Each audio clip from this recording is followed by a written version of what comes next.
Matagal na nga itong nag-trending. Ngayon ko lang siya susubukan. Wala naman sigurong masama, ano, 'di ba? Gagamit nga ako dito ng Milo at itlog, makakagawa na ako ng isang moist cake. Sobrang sarap nito at napakadali lang gawin. Hindi mo na rin kailangan ng oven.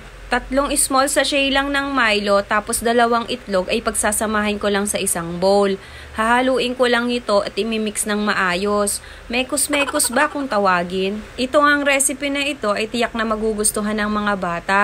Pang merienda, pang agahan, or panghimagas lang nila. Hindi ka rin gagastos ng malaki dito kasi nga itlog at Milo lang. Kung meron ka niyan sa bahay at naisipan mong gumawa ng merienda nila ay madaling-madali ka lang makakagawa.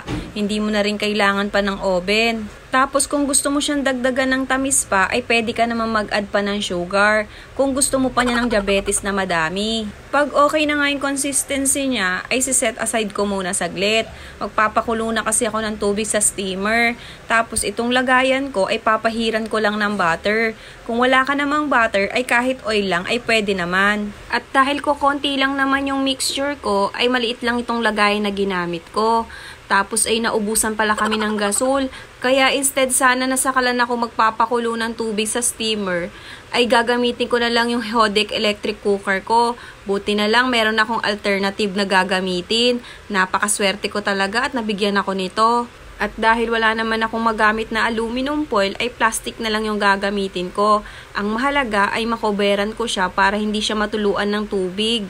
Tapos ay steam ko lang siya ng around mga 20 minutes. Sobrang dali lang naman itong maluto at konti lang naman at matipis lang yung layer niya. Then sa aking bowl ay gagawa naman ako ng pang-coat niya. Isang sachet ulit ng Milo. Then meron ako ditong nabili sa Alphamart. Buy one take one siya. Itong ang coffee na ito. 35 pesos nga siya. Kaya naglagay lang ako dito ng 1 tablespoon at hahaluin ko nga lang. Tapos, after 20 minutes, ay luto na nga yung ating cake. Tatanggalin ko nga lang itong plastic na nakakover sa kanya.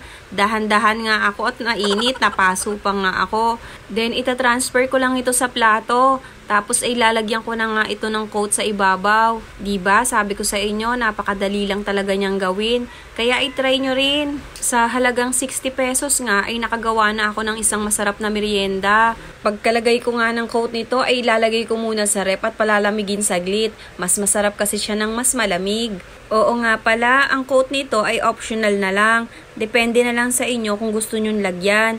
Pwede namang wala at pwede rin namang meron. Shoutout nga pala kay Cristina Belen ng San Pablo City. Marami pong salamat sa panonood. Sa susunod po ulit na pagluluto, maraming salamat!